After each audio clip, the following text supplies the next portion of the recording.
अस्सलाम वालेकुम dear student, welcome to my YouTube channel Safdar info school. उम्मीद है कि आप सब लोग ठीक होंगे। आज की इस वीडियो में हम डिस्कस करने जा रहे हैं मैकेनिज़्म ऑफ ब्रीथिंग, कि ब्रीथिंग का अमल किस तरह होता है। सबसे पहले हमें ब्रीथिंग के बारे में पता होना चाहिए कि ब्रीथिंग है क्या, ब्रीथिंग क्या है। तो ब्रीथिंग का अमल जो है वो क्या है, सांस लेने और बाहर खारिज करने के अमल को ब्रीथिंग कहते हैं। इसका डिफिनेशन हम कुछ इस तरह करते हैं, the process of inhalation and exhalation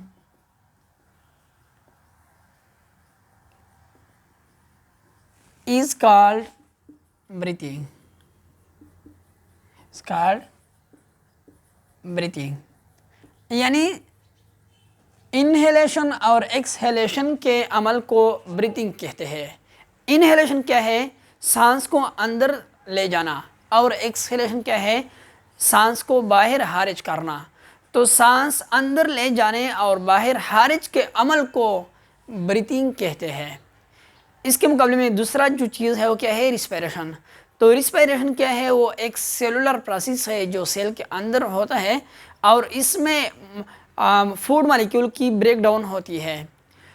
तो हम ब्रीथिंग की तरफ आती हैं कि ब्रीथिंग दो स्टेप पर मुश्तमिल है, एक है इनहेलेशन और दूसरा है एक्सहेलेशन। इनहेलेशन को इंस्पायरेशन भी कहते हैं, इंस्पायरेशन। तो इंस्पायरेशन क्या है और ये किस तरह होता है, इंस्पायरेशन के दौरान क्या वाक़या होती है। ड्यूरिंग इंस्पायरेशन के दौरान volume of chest cavity increases. Chest cavity का जो वॉल्यूम है वो बढ़ जाता है। हम देखते हैं कि जब हम हवा को अंदर ले जाते हैं, दाखिल करते हैं, तो हमारा चेस्ट कैविटी इंक्रीज हो जाता है। ठीक है, इस तरह pressure of air in the chest cavity decreases. तो जाहिर सी बात है कि जब चेस्ट कैविटी का वॉल्यूम बढ़ गया तो चेस्ट कैविटी के अंदर जो एयर है उसका प्रेशर क्या होगा, वो कम होगा। ये ज़रूरी बात है। ये किस वजह से होता है, इसके पीछे दो मेन वजह है। Muscle of diaphragm contract, diaphragm की जो मसल है वो क्या होते हैं, वो कंट्रैक्ट हो जाता है। तो डायफ्राम क्या है, diaphragm is a muscular membrane which is present between the chest cavity and abdominal cavity.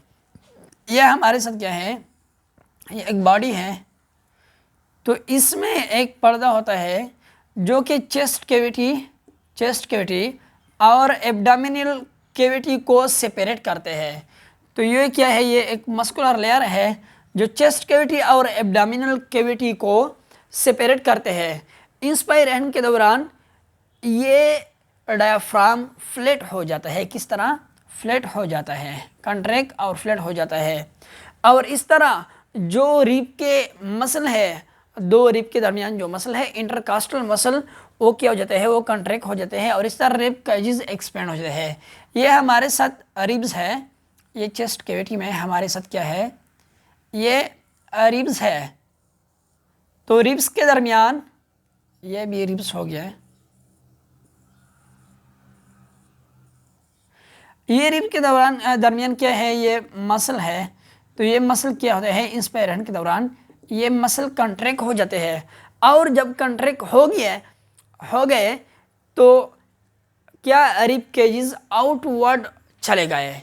इस तरह हमारे चेस्ट कैविटी का जो वॉल्यूम है वो बढ़ गया और जब चेस्ट कैविटी का वॉल्यूम इंक्रीज हो गया, इसके अंदर जो एयर है उसका प्रेशर डिक्रीज हो गया। और इस तरह हमें पता है कि एयर हाई प्रेशर से लो प्रेशर की तरफ जाती है, तो फ़ौरन एयर जो है एयर पैसेजवे के ज़रिए अंदर आ जाता है और इस तरह इंस्पायरेशन या इनहेलेशन का अमल हो जाता है। दूसरा स्टेप क्या है, वो है एक्सहेलेशन या एक्सपायरेशन। तो एक्सहेलेशन या एक्सपायरेशन क्या है, हवा को बाहर खारिज करना, हवा को बाहर निकलने के अमल को एक्सहेलेशन कहते हैं। ड्यूरिंग एक्सपायरेशन के दौरान क्या हो जाता है, volume of chest cavity decreases.